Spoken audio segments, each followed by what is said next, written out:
जय श्री कृष्णा। राधे राधे।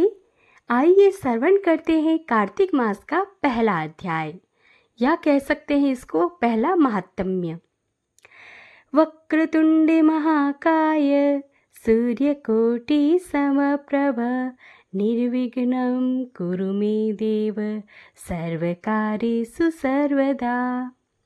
मैं सिमरू माता शारदा, बैठे जीवा आए, कार्तिक मास की कथा लिखे कमल हर्षाय। नेमिसारण तीर्थ में श्री सुत जी ने 88,000 सनकादिक ऋषियों से कहा कि मैं अब आपको कार्तिक मास की कथा विस्तार पूर्वक सुनाता हूँ, जिसका श्रवण करने से मनुष्य के सभी पाप नष्ट हो जाते हैं और अंत समय में वैकुंठ धाम की प्राप्ति होती है।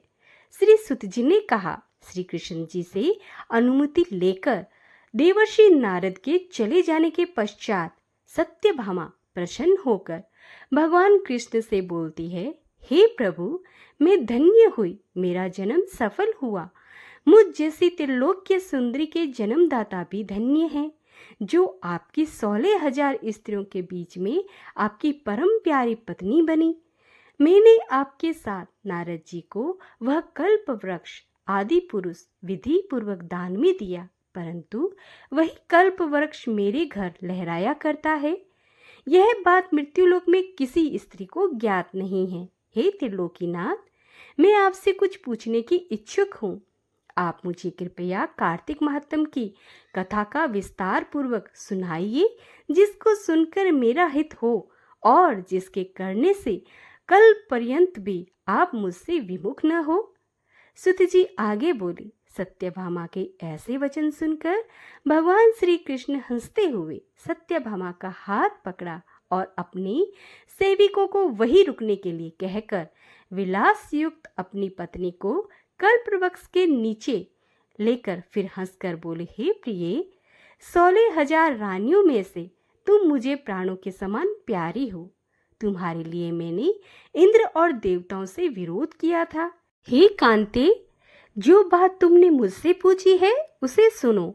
एक दिन मैंने यानी भगवान कृष्ण ने तुम्हारी यानी सत्यभामा इच्छा पूर्ति के लिए गरुड़ पर सवार होकर इंद्रलोक जाकर कल्प वृक्ष मांगा।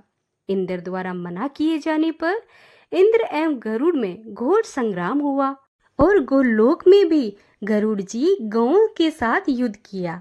गरुड़ की चोंच की चोट से उनके कान व पूंछ कटकर गिरने लगे, जिससे 3 वस्तुएं उत्पन्न हुई।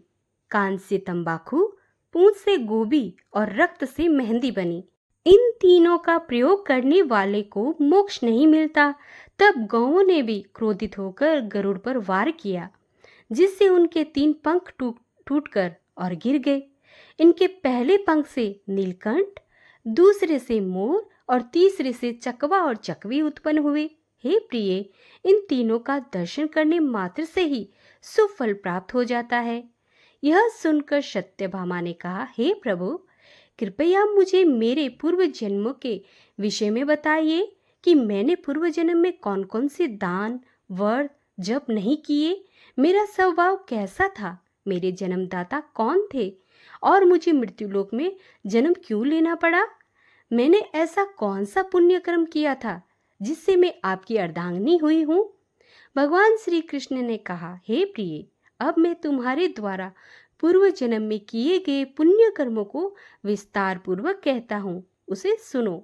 पूर्व समय में सतयुग के अंत में मायापुरी में अत्रि गोत्र में वेद वेदांत का ज्ञाता देव शर्मा नामक एक ब्राह्मण निवास करता था। वह प्रतिदिन अतिथियों की सेवा, हवन, सूर्य भगवान की पूजा किया करता था। वह सूर्य के समान तेजस्वी था। वृद्धावस्था में उसे गुणवंती नामक एक कन्या उत्पन्न हुई। उस पुत्रहीन ब्राह्मण ने अपनी कन्या का विवाह अपने ही चंद्र नामक शिष्य के साथ कर दिया। वह चंद्र को अपने पुत्र के समान मानता था और चंद्र भी उसे अपने पिता की भांति समान देता था। एक दिन वे दोनों कुश व शमिधा लेने के लिए जंगल में चले गए।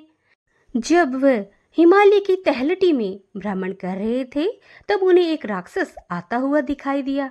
उस राक्षस को देखकर भय के कारण उनके अंग शिथिल हो गए और वे वहां से भागने में भी असमर्थ हो गए। तब उस काल के समान राक्षस ने उन दोनों को मार डाला। चूंकि वे धर्मात्मा थे, इसलिए मेरे पार्षद उन्हें अब मेरे बैंकुट धाम के पास लेके चले आए। उन दोनों द्वारा आजीवन सूर्य भगवान की पूजा किए जाने के कारण मैं उन दोनों पर अति ही प्रसन्न हुआ। गणेश जी, शिव जी, सूर्य व देवी, इन सब की पूजा करने वाले मनुष्य को स्वर्ग की प्राप्ति होती है। मैं एक होता हुआ भी काल और कर्मों के भेद से 5 प्रकार का होता हूँ। जैसे एक देवदत्त, पिता, भ्राता आदि नामों से पुकारा जाता है। जब वे दोनों विमान पर आरूढ़ होकर सूर्य के समान तेजस्वी, रूपवान, चंदन की माला धारण किए हुए मेरे भवन में आए तो वे दिव्य भोगों को भोगने लगे। भक्तों, यहाँ पर कार्तिक मास का महात्म्य पहला अध्याय का समापन होता है। हरे कृष्णा, राधे राधे।